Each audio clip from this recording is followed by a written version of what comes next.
In front of me is Samsung Galaxy J5 from 2016, and let me show you how to activate TalkBack on the following device. First of all, you have to open the list of all apps, then find and select the settings. Now locate accessibility, and then go to the services, and right here you'll notice TalkBack. Just mark it, and if you'd like to activate this feature, select this feature, make it active, tap on OK, and now TalkBack is on.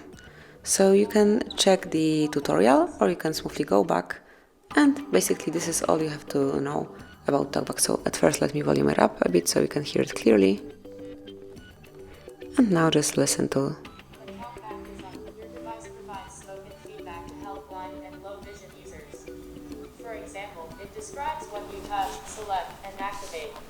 If you have turned TalkBack on accidentally, turn it off by tapping the switch until the green outline is around it, then double tapping it. Do the same interaction for the resulting confirmation dialog. Ringtone volume set to 100. So basically all you have to do is to mark some particular icon and then double tap to select it. This is how you can use it, and whenever you'd like to switch TalkBack off, just mark it, click twice to select, tap on, click twice to turn it off, mark OK, and click twice to switch it off. And this is it. That would be all. So you can activate, use and deactivate TalkBack in your Samsung Galaxy J5. Thank you for watching. Please subscribe our channel and leave the thumbs up.